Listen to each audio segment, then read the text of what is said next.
Continuamos nuestra tertulia y entramos, cambio de tercio, como las corridas de toros. Vamos a conversar ahora sobre una nueva sección en el conocimiento, que sea así somero y por encima, el ir creando apetito sobre una biblioteca. Vamos a hablar de la segunda parte de esa biblioteca, una biblioteca que la componen 73 libros.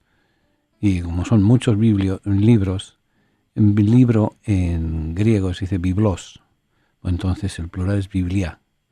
O sea, vamos a hablar sobre la Biblia, como vulgarmente la conocemos, a ese conjunto de obras, de escritos, de poesía, de drama, de censos, de reflexiones, que nos presentan la presencia de Dios en nuestras vidas y las guías de trabajo a caminar y a ir construyendo. Y es la expresión de un pueblo, es la expresión de una comunidad, es la expresión de un Dios, es la expresión de una esperanza, de un fracaso, de todo un poco. Pero ahí está la expresión en la Sagrada Escritura. Hemos visto así por encimita la primera parte. El conjunto de libros, los 5 primeros libros, los libros del Pentateuco. Génesis, Éxodo, Levítico, Números y Deuteronomio. De Génesis nos habla de los orígenes. Y hay que ir identificando cada libro con una palabra o con un concepto. Génesis viene el verbo ginomai, engendrar, crear, dar vida. Entonces nos va a contar la historia de cuando empezó la vida. Nos va a contar la historia de una familia, la de Abraham. Nos va a contar una historia de unas tribus. Nos va a contar una historia en el fondo del nacimiento de un pueblo. Es la génesis de un pueblo. Protagonistas, los hemos visto, Adán y Eva, que quedan en la mitología, en la nebulosa, si existieron. Sí existe una primera pareja y no sabemos cómo se llamaba, y al fin y al cabo tampoco nos importa. Para eso está en recurrir a textos alternativos que le han ido contando esas historias, pero poniéndole nombres ficticios, pero nombres de identificación y demás. Adán, Eva, Abraham, Noé, Jacob, Esaú, Rubén, Leví, Dan, Neftalí, Gad, Aser, Isaacar, Zabulón, José, Benjamín y Damaris, la hija.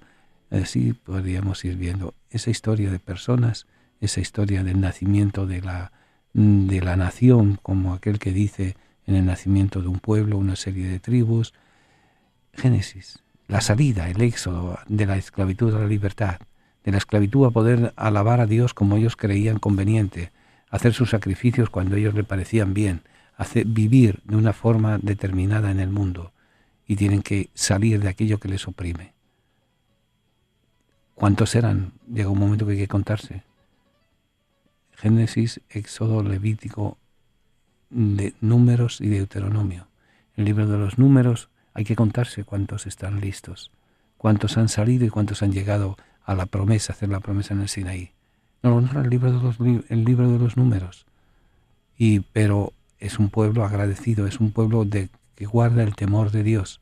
Entonces hay que organizar las relaciones con Dios. Organizar las relaciones con Dios significa organizar las relaciones con los demás. Dios no existe sin la ayuda y el complemento de los demás. Los demás son criaturas de Dios y no podemos olvidarlos por el cuento, por la historia de que nos acordamos de Dios. Hay que acordarse de Dios, pero acordarse de Dios pasa por el filtro, por el tamid de acordarse de nuestro hermano. El Levítico va a dar una serie de normas. Y ya al final de la vida del gran caudillo que fue Moisés, en la gran figura polémica en algunas cosas, poco atrevida en otras, audaz en otras, él cae por tierra y le pide a Dios que le ayude a seguir amando y que le ayude a seguir compartiendo. Y con y después ya las últimas leyes, lo ultimito como aquel que dice antes de entrar a la tierra prometida, va a ser el libro del Deuteronomio, Deuteros Nomeos, es en griego, las últimas normas, las últimas leyes. Esos son los 5 primeros libros. Ahora queda una cosa muy importante, y es que lo vayamos leyendo. Porque muchas veces decimos, yo hablo la Biblia y por donde me caiga, allí sigo hablando, sigo leyendo. Sí, pero es como decir, yo vivo en un edificio de apartamentos y yo voy directamente de la calle al apartamento 20. Hello. Habrá que comprenderlo yendo desde el primero, el segundo, el tercero, el cuarto piso, yendo conociendo el edificio. Pues lo mismo nos ocurre a nosotros. Los conocemos los 5 primeros, o al menos por encima. Pero esos 5 primeros van a ser la clave, van a ser la piedra angular para poder entender los otros. Por eso decir, yo hablo la Biblia, donde me salga Dios me habla. Digo, sí, muy bien, pero no, esa no es la voluntad de Dios. Hay que ir descubriendo poco a poco la vida, ir descubriendo poco a poco y tomando opciones de la vida. Y por eso hay que ir conociendo cómo Dios actúa. Crea, libera, lleva a una tierra de paz, a una tierra de prosperidad. El reto es interesante, pero la vida continúa.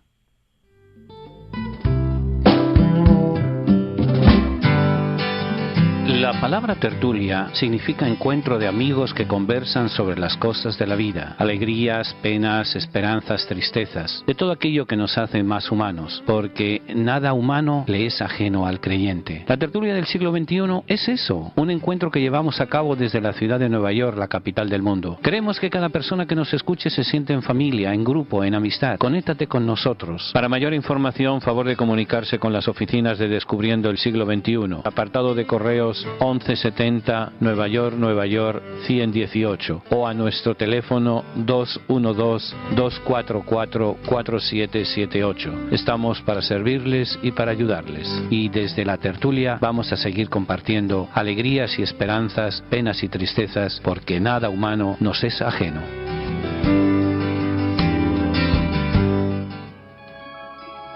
Descubriendo el siglo XXI. En colaboración con la parroquia de San Columba, les invita a participar en los seminarios de formación bíblica y teológica. Se llevarán a cabo 2 veces al mes, los días sábados, entre 12 del mediodía y 4 de la tarde. Para mayor información, llamar al 212-244-4778, 244-4778, o visitar nuestra página www.descubriendoelsiglo21.com, donde encontrará más información. Vengan porque tuve hambre y me dieron de comer, tuve sed y me dieron de beber. Estuve en la cárcel y me visitaron, enfermo y me fueron a ver, extranjero y me acogieron. Hoy en día damos de comer, beber, acogemos y visitamos cuando nos acercamos a nuestros hermanos presos, enfermos o emigrantes. A través de la radio lo hacemos posible. Ayúdanos a ayudar.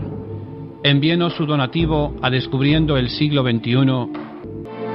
Continuamos nuestra tertulia. Cerrado el Pentateuco, los 5 primeros libros, entramos en lo que se llama el periodo premonárquico, los siguientes libros que nos van a ir contando el establecimiento, la funcionalidad, la historia de cada día. El primer libro es el libro de los jueces, libro de los reyes, Reyes primero y Reyes segundo.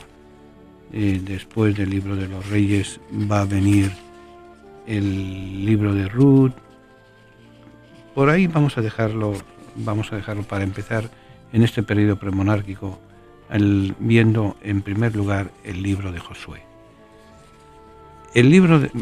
una cosa, antes que se me olvide, porque ya la memoria falla y cuando nos pongamos a leer los libros históricos, como cuando nos ponemos a leer el Pentateuco, tenemos que tener 3 medidas intelectuales, por así decir. Primero, observar. ¿Observar qué? Observar quién es el autor, cuál fue el propósito de ese libro, quiénes fueron los destinatarios, para qué se escribió, dónde se escribió, qué razón tenía de ser la existencia. Imagínense que estamos acostumbrados a ver los libros sagrados, simplemente tragarnos lo que ahí aparezca, aunque no lo entendamos. Y como libros hay que ir haciendo los análisis literarios y los análisis de corrección y demás que hacemos con los otros libros de historia. Imaginémonos que en uno de esos eventos arqueológicos que suelen haber en el Medio Oriente aparece otra Biblia. Entonces habría que preguntarse, ¿quién es el autor? Si es un autor conocido, ¿qué propósito tenía? ¿Y a quién estaba destinado? Bueno, no nos traguemos, por ejemplo, apareció hace unos años, ahora como 12, 14 años, una copia completa del Evangelio de Judas. Del Evangelio de Judas se había oído hablar por referencias. Por ejemplo, en la obra que hay de Orígenes contra Celso, se cita ese evangelio que lamentablemente no había copias. No había copias hasta hace pocos años, ya les digo, que ahora como 10, 12 años, y en una historia medio rocambolesca y medio turbia, apareció este evangelio de Judas. Se ha comparado con los evangelios reales y demás, y no solamente se considera como un apócrifo, sino como un evangelio no cristiano. Pero eso sean otras cosas. Pero lo importante es observar quién es el autor. Y segundo, ¿qué propósito tiene cada uno de estos libros? ¿Cuál es el propósito del libro de los libros del Pentateuco? El propósito del libro del Génesis es la creación, y la creación del mundo, del hombre, de la familia, de la desobediencia también. El Éxodo es el leitmotiv, el tema principal. El propósito va a ser la salida hacia la libertad y el encuentro con Dios en el Sinaí. El Levítico, organizar las relaciones de Dios con la humanidad, el culto, y el número, saber cuánta gente hay y repetir una serie de leyes que ya están presentes en el Éxodo y que van a estar presentes en el Deuteronomio. Una serie de repeticiones de repaso. Y el Deuteronomio, las últimas leyes que da Moisés a su pueblo antes de partir y antes de que el pueblo entre en la tierra prometida.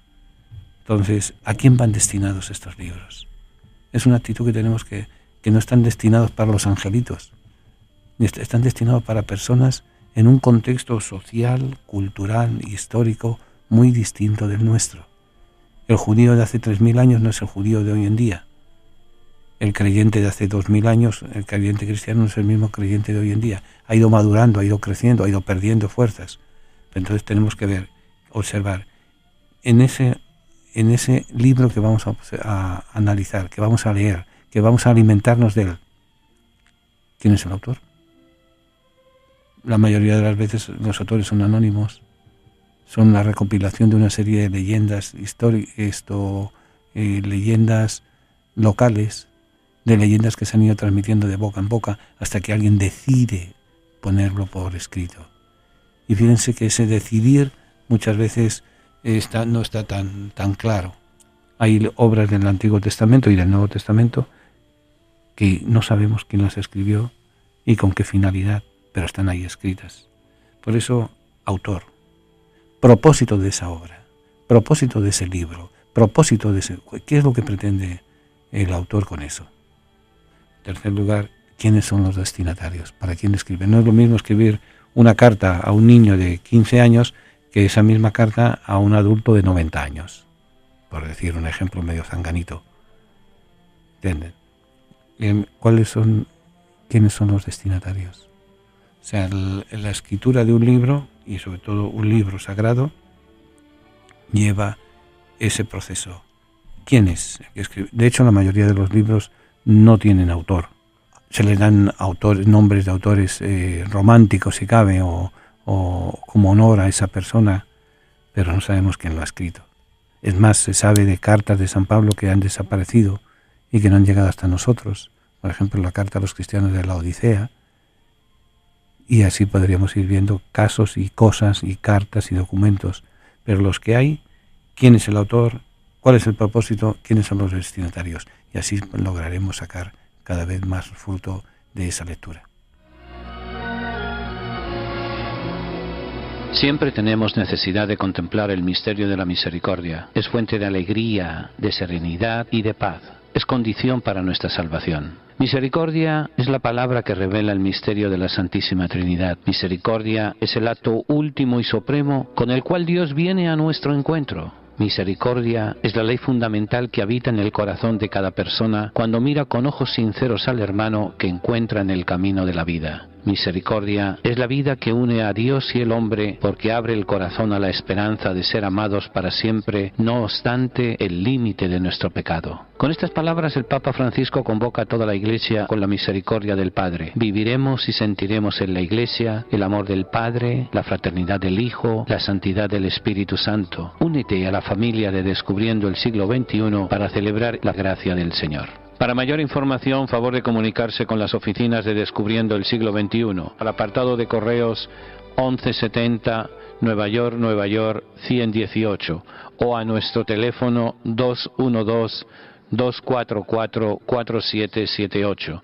Estamos para servirles y para ayudarles.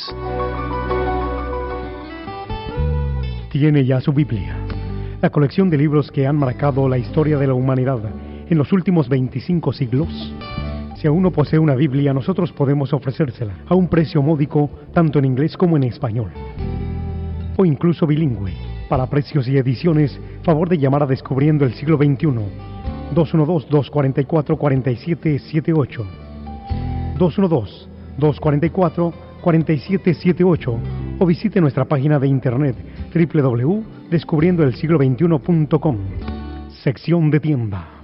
¿Cómo voy a entender si no tengo a nadie que me lo explique? Así se lamentaba el administrador de la reina de Cusa, cuyo testimonio leemos en el libro de los Hechos de los Apóstoles. Alentados por este lamento, organizamos cada mes una serie de seminarios y talleres de formación entre nuestra comunidad hispana. Recorreremos y veremos los momentos más importantes de la historia de la fe cristiana, desde su nacimiento en las orillas del lago de Tiberíades a las calles de Nueva York. Para una mayor información, por favor llame a nuestras oficinas al 212-244-4778 o visite nuestra página de internet www.descubriendoelsiglo21.com en la sección de seminarios y talleres de formación. Continuamos conversando sobre los libros históricos, pero no se olviden, mañana, primer viernes, la misa en honor del Sagrado Corazón, pidiendo por nuestros hermanos presos y sus familiares, y sanándonos, ungiéndonos, amándonos, sirviéndonos unos a otros. El sábado tenemos nuestro seminario sobre el Pentateuco en la parroquia de San Columba, al cual están todos invitados, todo aquel que pueda ir. Obviamente los que están fuera del área de Nueva York se les va a hacer un poquito difícil, pero estamos inventando ahí a ver qué hacemos. Resumiendo, viernes 2 de febrero, la misa en honor del Sagrado Corazón como misa de sanación y de oración por nuestros hermanos presos y sus familiares. Sábado 3 de febrero, San Blas, por San Blas la cigüeña verás, si no la vieres año de nieves, dice el refrán. Tenemos nuestro seminario sobre los libros del Pentateuco. Y continuamos la presentación de los prolegómenos, que muchas veces la introducción es más larga que la misma lectura. Ahora, una vez de observación hay que interpretar lo que los destinatarios originales entendieron. O sea, ponernos en los zapatos del que... Porque recuerden una cosa, Josué no escribió para nosotros. Isaías no escribió para nosotros. Moisés, si es que escribió, no escribió para nosotros. Las narraciones están pensadas, vividas, asentadas para un pueblo determinado. Por eso, la importancia del saber interpretar qué es lo que nos quiere decir la palabra de Dios en ese momento. Por eso hay que tener las cosas con calma y demás.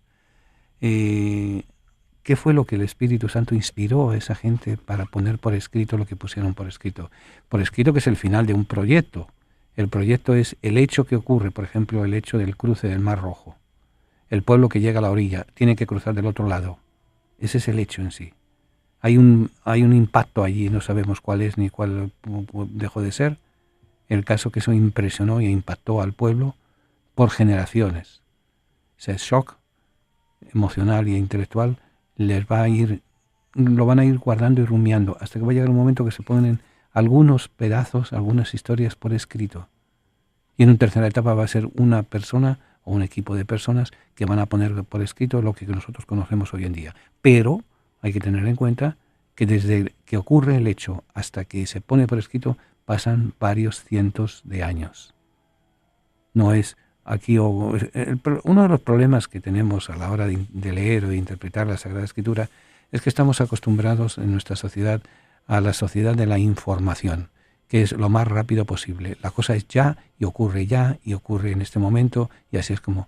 Mientras que las cosas, cuando leemos narraciones de hace varios miles de años, han pasado miles de años, han pasado otros destinatarios, otras circunstancias geográficas, otras circunstancias climatológicas y otras circunstancias históricas. Hay que conocer esas circunstancias para poder sacar el zumo, el jugo, la vida de esa palabra. y sobre todo poder saber lo que tenía el autor en mente. Por eso, observar, autor, propósito, destinatario, interpretar lo que los destinatarios originales entendieron, lo que el Espíritu Santo inspiró, lo que el autor tiene en mente. Bueno, observar, interpretar, y luego podemos estarnos mirando el ombligo, perdonen la expresión, si nos quedamos en eso. Hay que entonces aplicar lo que hemos leído. ¿Cómo puedo aplicar en esta verdad a mi vida hoy? Una aplicación además doble, una aplicación personal y una aplicación comunitaria. El saber aplicar, el poner en práctica, el poner en funcionamiento aquello que hemos leído. Pero miren, esto sirve tanto para la Biblia como para cualquier otro libro que leamos. ¿Cuál es el destinatario? ¿Cuál es el propósito? ¿Quién es el autor? De cuando leemos, por ejemplo, El Quijote de la Mancha. ¿Qué pretendía Cervantes cuando escribió el Quijote de la Mancha? ¿Qué época social, cultural, política, económica, religiosa había en el momento en que se escribe ese libro? Cuando tomamos todos esos datos, procesamos todos esos datos, nos va a dar la gran riqueza del Quijote. Pues lo mismo ocurre con la Biblia, con los libros de la Biblia. Hay que conocer quién fue el autor, cuál es el medio ambiente, qué propósito tenía, etcétera, etcétera, etcétera. Y luego hay que aplicar todo eso que hemos leído. ¿Cómo puedo aplicar esta verdad a mi vida hoy? Y la aplicación es personal y práctica y alcanzable. O sea, ponernos unas aplicaciones lógicas de lo que hemos leído. Y al fin y al cabo, la aplicación es la convicción de que el Espíritu Santo, de acuerdo a lo que Él inspiró, nos está ayudando a una palabra que va a desarrollar profundamente San Ignacio de Loyola, discernir. San Juan 23 lo va a decir después, discernir los signos de los tiempos. Por eso tenemos que tener muy en claro esa estructura mental, ese frame mental. Observar, interpretar, aplicar. Observar quién es el autor, propósito, destinatarios. Interpretar lo que los destinatarios entendieron, lo que el Espíritu Santo inspiró, lo que el autor tenía en mente. Y aplicar a la vida. ¿Cómo aplicar a esta verdad? Pensemos, por ejemplo, Moisés vivió hace 3.000 y pico de años. ¿Cómo puedo aplicar a mi mundo de hoy, a mi sociedad de hoy, a mi medio ambiente en el que yo vivo, aquello que fue dicho hace 3.500 años? ¿Me entienden? Pienso que sí. Pero vamos entonces a ver el primer libro de los libros históricos, el libro de Josué. El libro de Josué, en el fondo, es la culminación natural del Pentateuco. En él se narra la toma de posesión por parte de Israel de la tierra prometida bajo la guía de Josué. En el Pentateuco nos cuenta cómo el pueblo ha nacido de un determinado contexto, tienen que ir a Egipto a buscar comida, allí se quedan la mayoría. Bueno, hay que tener en cuenta también una cosa, ni son, ¿cómo es que se dice? Ni son todos los que están, ni están todos los que son. No todos los miembros de las tribus nacidas de los 12 hijos de Jacob se fueron. Algunos se quedaron en la tierra en que habían ido llegando, la tierra que iba a manar leche y miel, la tierra que el Señor había prometido. Algunos ya hacía tiempo que estaban allí y allí se quedaron. Pero bueno, eso es otra historia. El libro es la culminación natural del Pentateuco. Han cruzado el desierto, han cruzado el mar, han peleado y ahora se encuentran ante el punto culminante, un punto de no retorno en sus vidas y en su historia. Y gracias al pueblo elegido, constituido por tribus, es un solo pueblo, que adquiere unido la propiedad de esta tierra con el auxilio de Dios, que cumple así las promesas hechas a los patriarcas. O sea, ellos llegan a recibir la herencia prometida. Les va a costar, o sea, es como llegar y hay que echar los que han ocupado lo que hay para poderse meter dentro. Las tribus israelitas no conquistaron Canaán gracias a su poderío militar, sino que Dios les puso esta tierra en sus manos y Él mismo la repartió entre ellos para que cada uno pudiera gozar de paz y prosperidad en la tierra asignada a su familia. ¿Qué ocurre? Como correspondencia a la fidelidad que Dios ha cumplido sus promesas, se reclama una fidelidad de todo el pueblo a la alianza establecida por Dios. O sea, aquí es dando y dando. El Señor había prometido a Abraham y sus descendientes que iban a tener una tierra donde manaban leche y miel. O sea, una tierra de paz, una tierra de prosperidad, donde había agua, donde había jardines, donde había todo. Bien, se ha comprometido a llevarles a esa tierra. Ahora, ¿qué compromiso es el que ellos tienen? Es el compromiso de conquistarla y el compromiso de llevarlas a Dios. Como correspondencia a la fidelidad que Dios, que ha cumplido sus promesas, se reclama la fidelidad de todo el pueblo a la alianza establecida con el Señor. En el Pentateuco vemos, en el libro del Éxodo sobre todo, cómo Dios le entrega unas normas de conducta. Entonces, ahora cuando conquistan la tierra, es el dando y dando. Yo te doy la tierra, pero tú cumple. Este va a ser tu método de actuar, tu código de actuación, tu decálogo. Vas a vivir aquí, en esto que yo te he dado, pero te pongo las condiciones. Es como hoy en día cuando alquilamos, por ejemplo, una casa o alquilamos un apartamento, no podemos hacer una hoguera en medio de la sala, por mucho que nos guste el barbecue y demás. Hay que respetar una serie de normas de convivencia para vivir en el apartamento que hemos alquilado. Por un tiempo, aunque el ejemplo sea medio zanganito, eso es lo que pasa con el pueblo de Dios y con el Señor. El Señor les ha llevado hasta esta tierra. Ahora, lo único que pido a cambio, el alquiler que pido a cambio, es que cumplan mis mandamientos. Punto. Y así va a haber, de ahora en adelante, todos los libros van a estar centrados en eso, en el cumplimiento y en el incumplimiento. Porque los judíos eran de armas tomar. Y lo mismo daban una cosa positiva hoy, mañana daban lo negativo, y pasado ni lo positivo ni lo negativo. Así es, ese tira y afloja que aparece en todos los libros. Ahora, primero, la culminación natural del Pentateuco, como les digo, es el libro de Josué.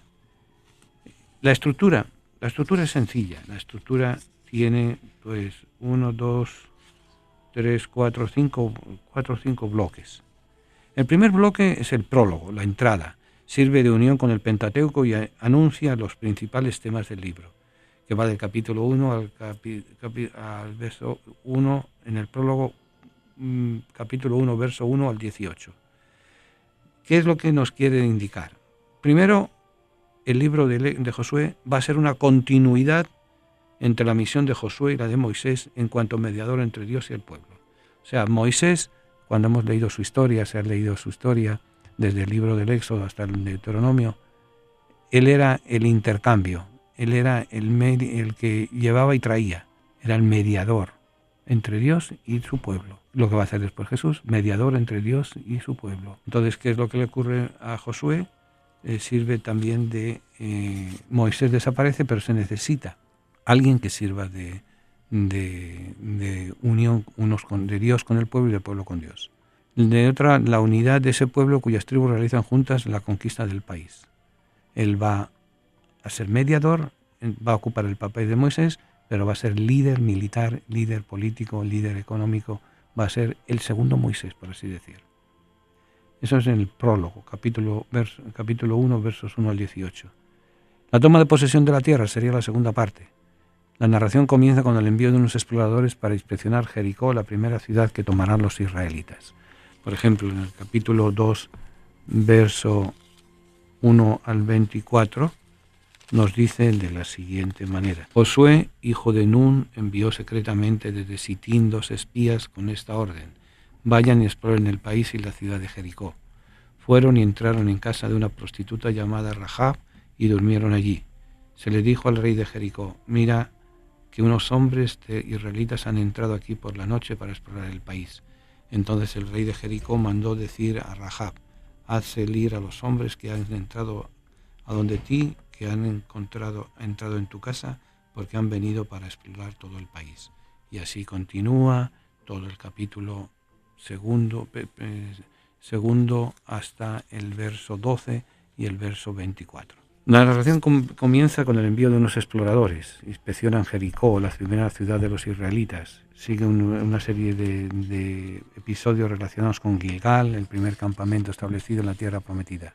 A continuación se va a narrar con detalle la conquista de las dos primeras ciudades, Jericó y Ai. Ai, tal cual como suena. Una vez que se ha tratado con detenimiento las primeras conquistas de Israel, es la tierra que Dios les va a entregar que se habla del acto de culto realizado mediante la ofrenda de sacrificio y la lectura de la ley que tuvo lugar junto a Siquén. Seguidamente se trata con menor detenimiento que en los episodios anteriores de la conquista del resto del territorio. O sea, primero el prólogo, la unión, el link entre el Pentateuco y la nueva serie de libros. Segundo, toma de posesión. La toma de posesión va a acarrear una serie de peleas, una serie de situaciones en las cuales los habitantes de Jericó, los habitantes del primer punto de encuentro, se rinden a los judíos. Pero es simplemente una rendición por ese pequeño territorio, porque después van a seguir haciendo, pues como dice el argot del deporte, pica y se extiende. Tan es así que toda la vida va a ser ese tira y afloja hasta el día de hoy. Ellos entraron por la zona actualmente que está parte de Nablus. Nablus es zona completamente palestina. Jericó mismo es una ciudad palestina. Así que ojalá que los que entren ahora puedan lograr la paz. La palabra tertulia significa encuentro de amigos que conversan sobre las cosas de la vida, alegrías, penas, esperanzas, tristezas, de todo aquello que nos hace más humanos, porque nada humano le es ajeno al creyente. La tertulia del siglo XXI es eso, un encuentro que llevamos a cabo desde la ciudad de Nueva York, la capital del mundo. Queremos que cada persona que nos escuche se sienta en familia, en grupo, en amistad. Conéctate con nosotros. Para mayor información, favor de comunicarse con las oficinas de Descubriendo el Siglo XXI. Apartado de correos 1170 Nueva York 118 o a nuestro teléfono 212-244-4778. Estamos para servirles y para ayudarles. Y desde la tertulia vamos a seguir compartiendo alegrías y esperanzas, penas y tristezas, porque nada humano nos es ajeno. Vengan porque tuve hambre y me dieron de comer, tuve sed y me dieron de beber. Estuve en la cárcel y me visitaron, enfermo y me fueron a ver, extranjero y me acogieron. ¿Sabías qué significa la palabra cruz? ¿O la palabra Pascua? ¿O la palabra concilio? Pues bien, podrás encontrar las respuestas a estas preguntas y a 313 más en el libro ¿Sabías qué?, escrito por el padre Tomás del Valle. En dicho libro se recogen las preguntas e inquietudes que los oyentes del programa La Tertulia han ido haciendo en el programa a lo largo de los años. No deje de comprar este libro, que le ayudará en las dudas y reflexiones. Comprándolo ayuda para que la tertulia del siglo XXI siga manteniéndose en el aire. Para comprar o pedir, llame o escriba a nuestras oficinas. Descubriendo el siglo XXI, 212-244-4778 o encárguelo por email radiosiglo21@aol.com. Continuamos nuestra tertulia. En la segunda parte del libro de Josué nos habla, desde el capítulo 13 en adelante, nos habla de la repartición de la tierra. El reparto se realiza en 3 etapas. La primera de ellas ya se había tenido lugar las campiñas de Moab, y en ella Moisés había adjudicado las tierras de Transjordania a las tribus de Rubén, Gad y a media tribu de Manasés. La segunda fase se sitúa en Gilgal, y en ella se adjudican los territorios de las tribus más importantes, Judá y Efraín, y que son prácticamente las únicas que hoy en día todavía siguen quedando en Israel, porque las 10 tribus fueron llevadas al exilio de Babilonia y nunca volvieron. Pero como nos contaba en un programa de radio precisamente un rabino, el día que vuelva el Mesías, que venga el Mesías, esas tribus van a juntarse en Jerusalén. ¿Cómo? No importa, pero van a juntarse. Judá y Efraín van a ser junto la tribu de Manasés, se van a ubicar en un determinado sitio. En un tercer momento los israelitas se reúnen en Silo para distribuir el resto del territorio entre las demás tribus. Como colofón del reparto se enumeran las ciudades de refugio, así como las adjudicadas a los levitas.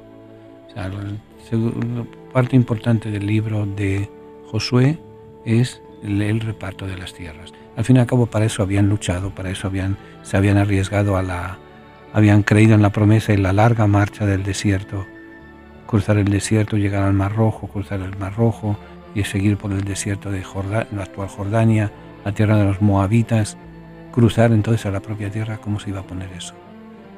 Y a pesar de las dificultades logran llegar y repartirse la tierra. El libro termina con una especie de epílogo concluye insistiendo en los dos grandes temas del prólogo. Primero se hace notar de nuevo que todo el pueblo ha realizado unido y sin que faltase nadie la conquista del país. O sea, la conquista de la nueva tierra, de la tierra de Canaán, es una conquista colectiva. No ha sido el caudillo Moisés o el caudillo Josué o el caudillo Jacob, quien sea. Ha sido Yahvé el que ha participado y ha sido el pueblo.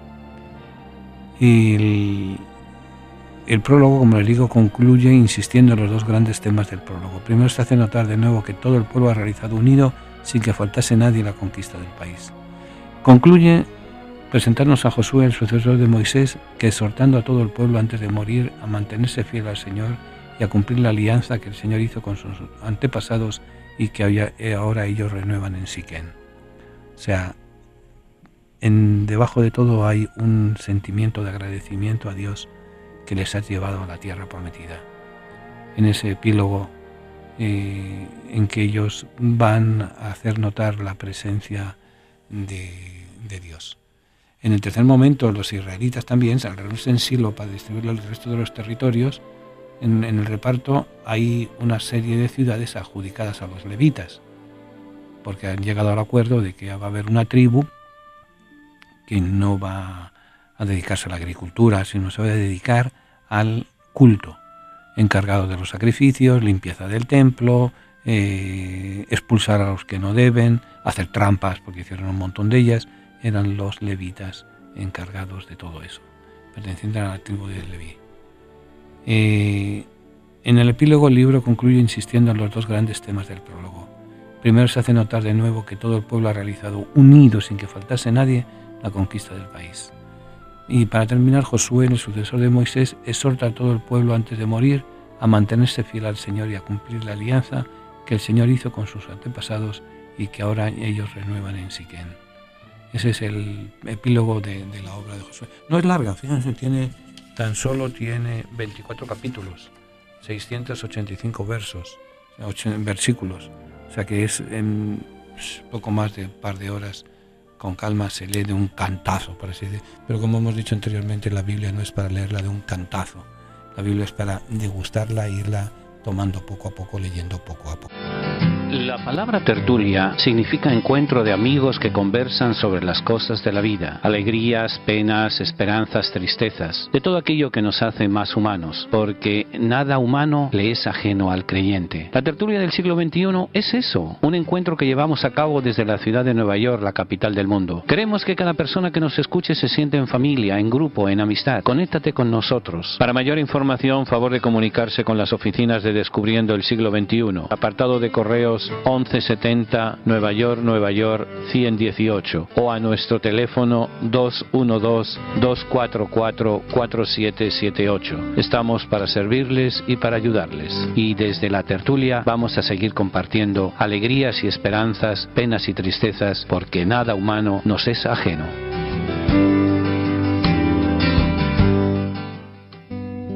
Venga a honrar al Divino Niño Jesús el tercer domingo de cada mes. Tendremos la celebración de la Santa Misa a las 2 de la tarde en la parroquia San Columba, ubicada en el 343 West de la 25 Street en Manhattan. Para mayor información, favor de comunicarse con nuestras oficinas al 212-244-4778, 212-244-4778. ¿Cómo voy a entender si no tengo a nadie que me lo explique? Así se lamentaba el administrador de la reina de Cusa, cuyo testimonio leemos en el libro de los Hechos de los Apóstoles. Alentados por este lamento, organizamos cada mes una serie de seminarios y talleres de formación entre nuestra comunidad hispana. Recorreremos y veremos los momentos más importantes de la historia de la fe cristiana, desde su nacimiento en las orillas del lago de Tiberíades a las calles de Nueva York. Para una mayor información, por favor llame a nuestras oficinas al 212-244-4778 o visite nuestra página de internet www.descubriendoelsiglo21.com en la sección de seminarios y talleres de formación. Oración del diezmo. Recibe, Señor, mi ofrenda.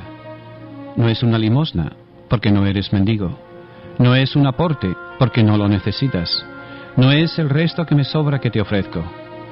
Este monto representa, Señor, mi reconocimiento y mi amor, pues si lo que tengo es porque tú me lo diste, Señor.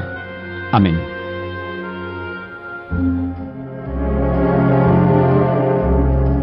Continuamos nuestra tertulia y hablando del libro de Josué. El libro concluye insistiendo en los dos grandes temas del prólogo, como decíamos. Primero se hace notar de nuevo que todo el pueblo ha realizado unido, sin que faltase nadie, la conquista de la tierra.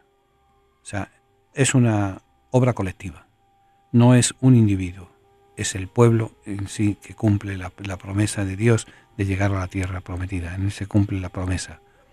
Josué va a ser el sucesor de Moisés y va a exhortar a todo el pueblo antes de morir a mantenerse fiel al Señor y a cumplir la alianza que el Señor hizo con sus antepasados y que ellos renuevan ahora. O sea, yo me voy, dijo Moisés, y se queda Josué. Josué, yo me voy, aquí se queda, pero recuerden, la alianza no está hecha con Moisés, la alianza no está hecha con Josué, la alianza está hecha con Dios, el pacto. Y recordemos que es un pueblo, en los pueblos nómadas, son muy respetuosos con sus pactos, son muy respetuosos con la palabra dada. Y ahí concluye el libro de Josué. Ahora, ¿qué elementos de interés nos puede dar a nosotros por los cuales hoy en día, casi 4.000 años después de haber sido escrito este libro, haber ocurrido los acontecimientos que aquí aparecen, sigan teniendo validez? En primer lugar, es un tema de discusión en la actualidad el modo en que se llevó a cabo el asentamiento de Israel en Canaán. ¿Cómo llegaron? ¿Cómo se distribuyeron? El libro de Josué pues presenta lo que podríamos llamar las tradiciones acerca del asentamiento de Israel en Canaán. Ahora, el libro ofrece una narración muy sutil, muy estilizada de unos acontecimientos históricos. Usa mucho los recursos literarios propios de la épica.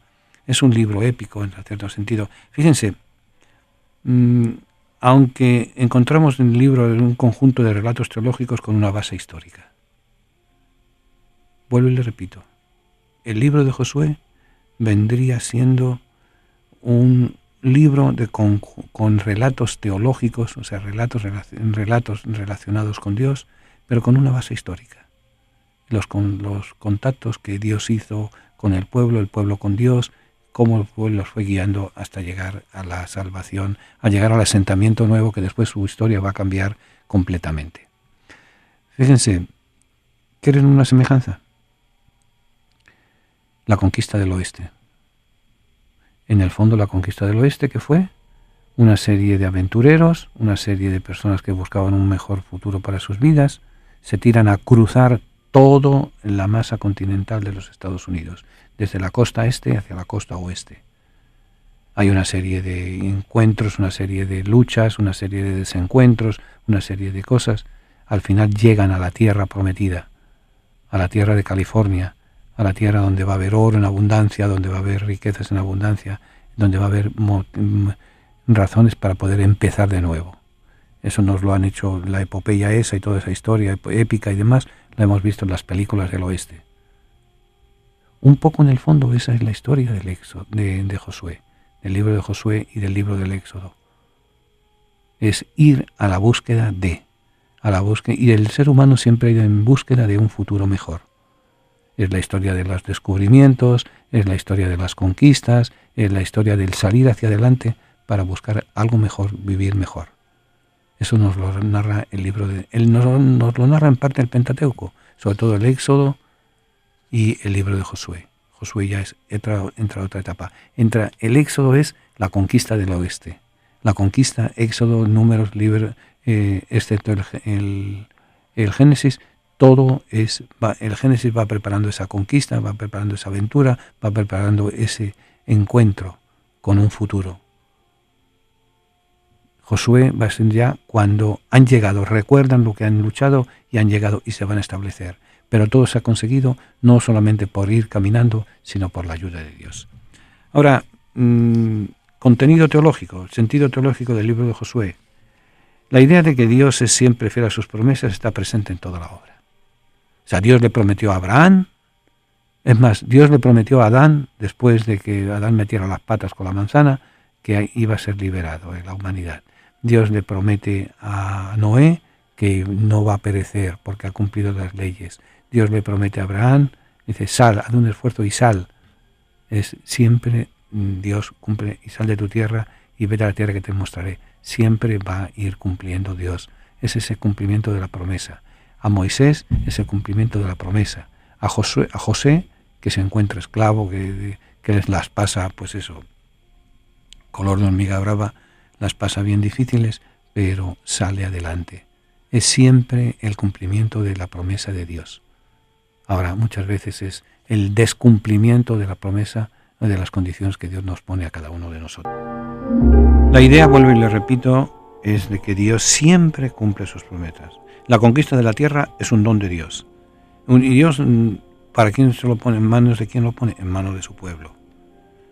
Va a haber un instrumento de parte de Dios para la donación de la tierra y la renovación de la alianza. Ese instrumento va a ser un hombre, Josué, un hombre fiel. La conquista común debe ayudar a constituir la unidad del pueblo por encima de las diversidades de las tribus. Porque aquí hay otro punto importante. El pueblo de Israel es un conjunto de tribus. 12 tribus. Rubén, Simeón, Leví, Judá, Dan, Neftalí, Gad, Aser, Isaacar, Zabulón, José y Benjamín. 12 tribus con 12 identidades distintas, con 12 idiosincrasias distintas.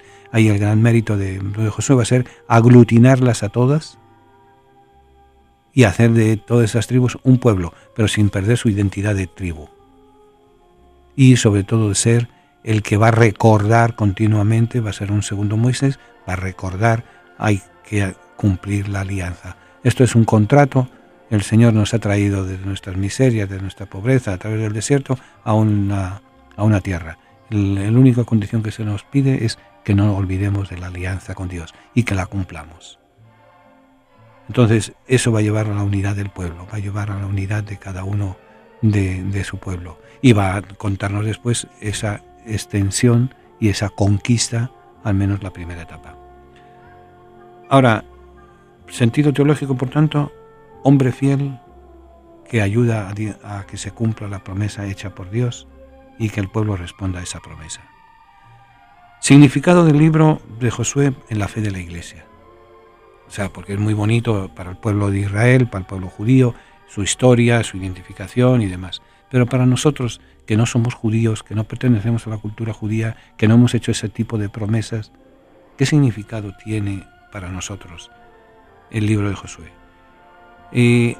Para algunos, Josué aparece como la figura representativa o la figura que nos va a recordar la figura de Jesús. Josué ha vivido todo un proceso y dirige la conquista, dirige la entrada a la tierra prometida. Jesús ha vivido con nosotros un contexto y va a dirigir con sus normas de conducta nuestra entrada en la tierra prometida. Va a ser un poco jugando de hecho, ambos llevan el mismo nombre, Yeshua y Jesús. Yeshua en castellano se traduce por Josué y por Jesús. Es el mismo nombre, llevan el mismo nombre. ¿Y saben lo que significan Josué, Jesús y Josué? El Señor salva. Esa es la idea que nos quiere dar, esa imagen teológica de Dios salva. Además, en la salvación de algunos que no eran del pueblo, Rajás y su familia, se anticipa un carácter, porque en la conquista entran en Jericó, les ayuda una prostituta, se tienen que esconder, las pasan difíciles, pero cuando lo único que piden ellas es que cuando venga la destrucción, ellas y su familia se salven. Y eso ocurre. Es un poco el prototipo de la llamada a la salvación de todos. No basta con ser no solamente miembro de la comunidad creyente, sino también Dios va a llamar lo que San Justino va a llamar los cristianos anónimos, aquellos que cumplen los valores del Evangelio sin conocer que son valores evangélicos. Jesús en el Sermón de la Montaña dejará bien claro que la promesa de la tierra se abre definitivamente a una perspectiva de salvación y se dirige a todos los pueblos. La salvación, la tierra prometida, no es solamente de un pueblo, no es solamente de los componentes de una tribu, de 12 tribus, es fundamental para toda la humanidad. Por eso esa apertura universal que nos la presenta el libro de Josué. Josué va a ser el héroe de la conquista. Y como héroe de la conquista va a pasar podríamos decir así, a los anales de la historia, el que va a llevar a su pueblo va a cruzar el mar con ellos el Mar Rojo y dirigiéndoles va a ser el comandante, por así decir, del desembarco en Jericó. Y entrar en Jericó era entrar ya en la tierra prometida. Que tardaron más o menos años, eso fue otra historia, que entráramos en otro libro para eso. Pero el libro de Josué, los libros históricos, nos quieren continuar. Para entender los libros históricos hay que haber leído primero y entendido primero el Pentateuco. Génesis, los orígenes, Éxodo, la libertad, Levítico, la santidad, Números, el censo, Deuteronomio, las últimas leyes, ya listo el pueblo para entrar, para cumplir su misión por la cual han vivido durante 40 años en el desierto. Entonces hay que cambiar la perspectiva, pero siempre recordando que no se olvidan de dónde vienen y hacia dónde van. Y eso es importante.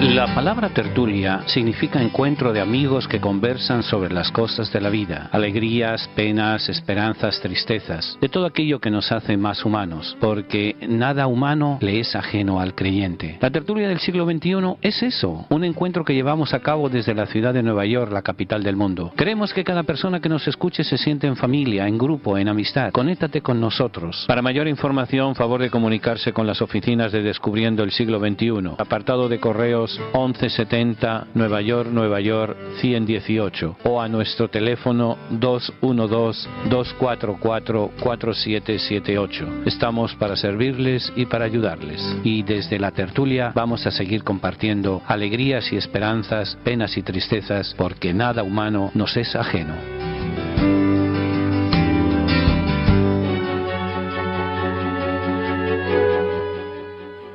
Bien, concluimos nuestra tertulia, nos faltan 3 o 4 minutos para concluir nuestro encuentro semanal. Quiero despedirme recordándoles varias cosas. En primer lugar, que tenemos mañana, viernes 2 de febrero, la celebración de la Eucaristía en honor del Sagrado Corazón, pidiendo por nuestros hermanos privados de libertad y sobre todo pidiendo por sus familiares. Va a ser una misa de sanación, como son todas nos ayudan a sanar, para que el Señor nos vaya ayudando a caminar el desierto de la vida con fuerza, con optimismo, con la ayuda que necesitamos.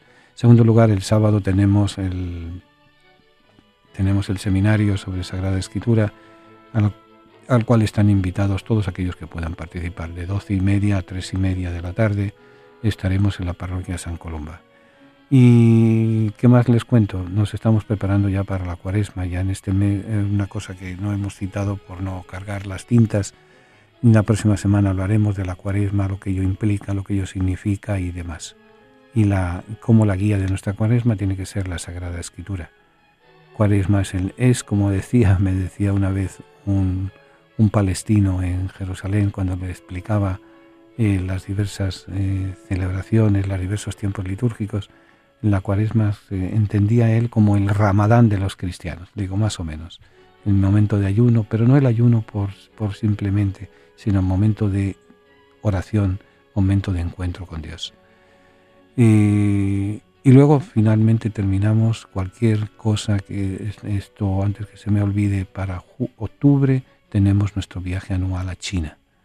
Vayan llamando a nuestra oficina al 212-244-4778.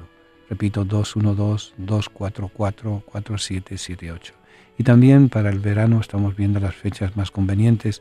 Muy probablemente repitamos el viaje de Tierra Santa que vamos a tener ahora en febrero. Ha habido varias personas que nos lo han pedido, pero debido al trabajo no han podido asistir, así que no han podido participar y nos han rogado de favor de poderlo repetir de nuevo en este verano. Estamos a la espera de confirmaciones, de posibilidades, y si eso se da, pues ya saben, el que no ha podido ir ahora, que partiremos, si Dios permite, el 18 de febrero hasta el 3 de marzo, que vaya apuntándose para el verano. Yo por experiencia se lo digo, si no basta tan solo con leer la Biblia, buscar libros sobre la Biblia, conocer la Biblia. La visita a Tierra Santa es, podríamos decir, 4 años de universidad en la lectura de la Biblia. Nosotros los cristianos somos los únicos religiosos, por así decir, la única religión que no tiene como obligación una peregrinación a los lugares santos. Eso se les escapó a los que organizaron la Iglesia, pero cualquier visita a Tierra Santa es una visita en que uno se encuentra con las raíces de nuestra fe. Vayan pensándolo. Y bueno, ayúdennos con su oración. Necesitamos eso, que oren por nosotros para que podamos seguir adelante con la tertulia. Fíjense, hay una emisora ya en Kansas que nos está repitiendo que no es el mérito de repetición o no repetición, es que se va extendiendo la palabra de Dios, el conocimiento de la palabra de Dios. Ayúdennos a ser fieles a ese mensaje, a ser fieles a esa difusión. Cualquier cosa se comunican con nosotros, 212-244-4778 o Descubriendo el Siglo XXI, P.O. Box 1170, New York, 118. Hasta mañana podríamos decir, hasta el próximo jueves, si Dios permite. Que Dios les bendiga a todos. Recen por nosotros. Señor, nuestros hermanos a los que tú amas están encarcelados. Ten compasión de todos los presos y socórrelos.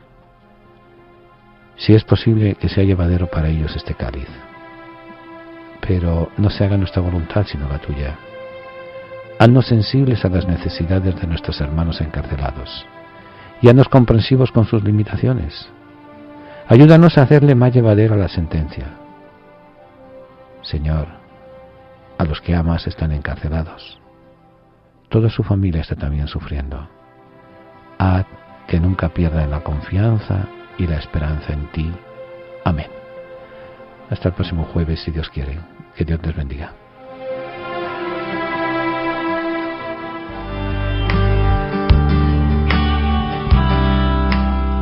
Ha escuchado el programa La Tertulia. Si desea copia de este programa, comuníquese con nuestras oficinas al 212-244-4778. Se sugiere un donativo para gastos de envío.